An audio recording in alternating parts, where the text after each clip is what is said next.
السلام عليكم ورحمة الله وبركاته.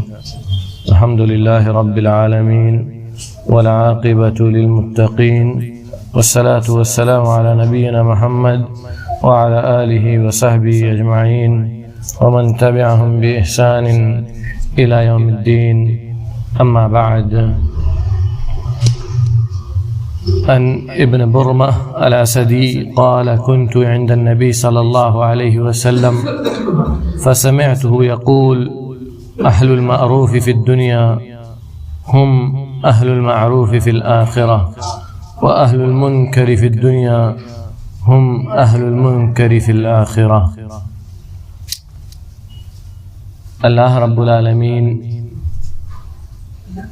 ہم سب کا مالک اللہ تعالی نے ہم سب سے اس دنیا کے اندر بھلائی کرنے کا مطالبہ کیا ہے، نیکی کرنے کا حکم دیا ہے، اور ہم سے یہ چاہا ہے کہ ہم اپنی زندگی اللہ رب العالمین کی مرضی کے مطابق گزاریں اور اپنے آپ کو ایک مطیع و فرما بردار بندہ بنا کر رکھیں.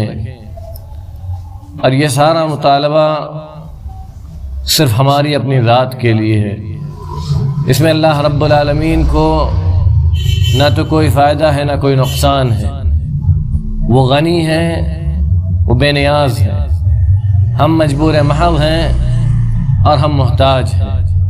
ہمیں ہر وقت اللہ رب العالمین کی مدد، اس کے نصرت، اس کی رحمتوں، اس کے برکتوں کی ضرورت ہے. ہر وقت ہم اس بات کے محتاج ہیں کہ اللہ رب العالمین ہمیں عطا کرے. ہم ہر وقت اس بات کے محتاج ہیں کہ ہم اللہ سے مانگے اور وہ ہم کو دیتا رہے. ہم ہر وقت اس بات کے محتاج ہیں کہ ہم اللہ رب العالمین کے سامنے اپنے گناہوں کو بیان کریں اور اللہ رب العالمین ہمارے گناہوں کو معاف کرتا رہے. اسی لیے اللہ رب العالمین نے ہمیں حکم دیا کہ ہم بھلائی کا کام کرتے رہیں تاکہ ہمارے اوپر سے جو بوجھ ہے گناہوں کا وہ خود بخود کم ہوتا رہے. انسان اس دنیا کے اندر اسی لیے آیا ہی ہے کہ اسے دوسروں کے لیے بھی سوچنا ہے، اللہ رب العالمین کے حکم کے مطابق اپنی زندگی کو گزارنا ہے. اسے صرف خود کے لیے نہیں جینا ہے. اس لیے کہتے ہیں کہ جو خود کے لیے جیتا ہے وہ تاریخ بن جاتا ہے، اور جو دوسروں کے لیے جیتا ہے وہ تاریخ بنا دیتا ہے. اس دونوں جملوں کے اندر جو مورخین نے اپنی کتابوں کے اندر درج کیا ہے بہت بڑا اور گہرا فرق ہے. جو خود کے لیے جیتا ہے وہ تاریخ بن جاتا ہے، اور جو دوسروں کے لیے جیتا ہے وہ تاریخ بنا دیتا ہے. اور انسان اس وقت اگر ہم اپنے معاشرے کے اندر نظر ڈالیں تو ہماری تعلیم سے دوری، ہماری اپنے معاشرے کو ایک پڑھا لکھا معاشرہ بنانے سے جو دوری ہونے کی وجہ سے جو کچھ مشکلات اس وقت ہمارے سامنے ہیں وہ ہم سوچ بھی نہیں سکتے. یہ تو آج وہ معاشرہ ہے کہ اس کے اندر بہت سارے بزرگ موجود ہیں، بہت سارے پڑھے لکھے موجود ہیں، لیکن جب کل کو ہماری نسل آپ کے سامنے ہے، ہماری اولاد کے سامنے ہماری نسل ہوگی، اور ہمارے بعد ہماری نسل جب آئے گی تب کیا ہوگا؟ اس وقت کون سامنا کرے گا؟ وقت کا سامنا، اور جسے کہتے ہیں کہ ٹائم کو کون فیس کرے گا. یعنی وہ چیلنج جو ہمارے سامنے آنے والا ہے مستقبل قریب میں بھی اور بعید کا تو اللہ مالک ہے. اس کو کون سامنا، اس کا سامنا کون کرے گا؟ اسی لیے اللہ رب العالمین نے ہمیں بھلائی کرنے کا حکم دیا تاکہ وہ بوجھ ہم سے دور ہوتا رہے اور ہم اس بات کے اہل بنتے رہیں کہ ان چیلنجز کا ہم سامنا کر سکیں. یہ دنیا ایک چیلنج ہے. اگر ہم نے آج اپنی زندگی کو چیلنجز سے دور کر لیا، اپنے آپ کو ان چیلنج کا سامنا کرنے کا اہل نہیں بنایا، تو کل ہمارے سامنے کوئی دوسرا آپشن ہے ہی نہیں. ہمیں اپنے آپ کو اس کا اہل بنانا ہے. اسی لیے اللہ کے نبی صلی اللہ تعالی وسلم ابن برمہ رضی اللہ تعالیٰ عنہ کہتے ہیں کہ میں نے نبی کریم صلی اللہ تعالی وسلم کو فرماتے سنا کہ اہل المعروف فی الدنیا ہم اہل المعروف فی الآخرہ، کہ جو دنیا کے اندر بھلائی کرنے والا ہوگا وہی آخرت میں بھی بھلائی والا ہوگا۔ یعنی جس نے دنیا کے اندر لوگوں کے فائدے کے لیے کیا کام کیا ہوگا، دوسروں کو فائدہ پہنچانے کے لیے محنتیں کی ہوں گی، وہ کل کو آخرت کے دن جب اللہ رب العالمین کے سامنے آئے گا اور لوگوں کے سامنے اس کا حساب و کتاب ہوگا پوری دنیا کے سامنے، تو اللہ رب العالمین جس کے ساتھ بھلائی کا معاملہ کرے گا وہ وہی انسان ہوگا جس نے دنیا میں بھلائی کی ہوگی۔ اور اللہ کے نبی صلی اللہ علیہ وسلم نے فرمایا کہ اور جو انسان دنیا کے اندر برائی کرنے والا ہوگا، جس نے بھلائی نہیں کی ہوگی، جس نے دوسروں کو پریشان کیا ہوگا، وہ کل قیامت کے دن خود پریشان رہے گا، کیونکہ الجزاء من جنس العمل، جزا اللہ رب العالمین کے ہاں بدلہ انسان کے اپنے عمل کے مطابق ہے۔ گرچہ انسان اللہ کے نبی صلی اللہ علیہ وسلم کی صراحت کے مطابق اپنے عمل کی وجہ سے جنت میں داخل نہیں ہو سکتا، لیکن جزا و سزا اس کے عمل کے مطابق ہوگی۔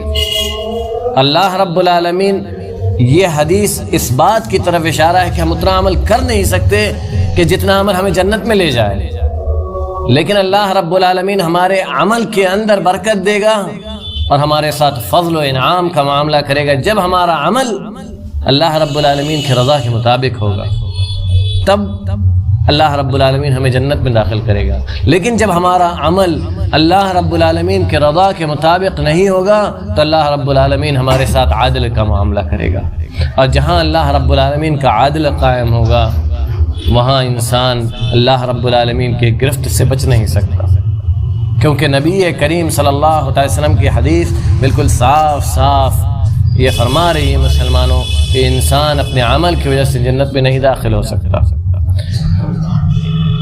اب جس طرف ہمیں جانا ہے وہ ہے اپنا محاسبہ کرنا۔ اللہ کے نبی صلی اللہ علیہ وسلم بہت سارے عمل ہمیں ایسے بتلا چکے ہیں، بتلا کر گئے ہیں، اور شریعت نے بتلایا ہے جو انسان کو بھلائی پر ابھارے، اور جن چھوٹے چھوٹے اعمال کے بدلے اللہ رب العالمین نے بڑا بڑا درجہ دیا ہے۔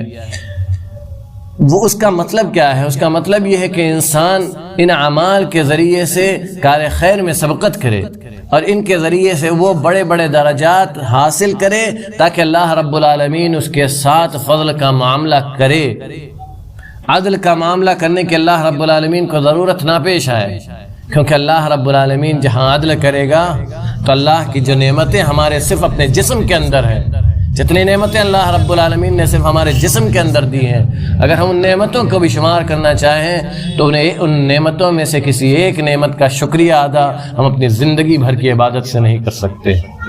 تو ہم کیسے یہ سوچ سکتے ہیں کہ اللہ رب العالمین ہمیں اپنے عمل کی وجہ سے جنت میں ڈالے گا؟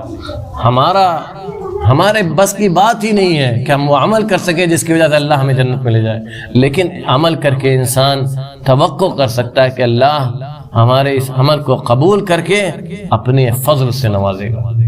یہی کچھ اللہ کے نبی صلی اللہ علیہ وسلم نے اس حدیث کے ذریعے میں سکھایا کہ دنیا میں بھلائی کرو، اللہ آخرت میں تمہارے ساتھ بھلائی کرے گا۔ اگر دنیا میں تم بھلائی نہیں کر سکے تو پھر اللہ رب العالمین سے آخرت میں بھلائی کی امید مت لگانا، کیونکہ اللہ کے نبی صلی اللہ علیہ وسلم کی حدیث ساری ہے کہ اہل المعروف فی الدنیا، دنیا میں جو بھلائی کرنے والے ہوں گے وہی آخرت میں بھلائی پائیں گے، اور جن لوگوں نے دنیا میں بھلائی نہیں کی ہوگی وہ آخرت میں بھلائی نہیں پا سکتے۔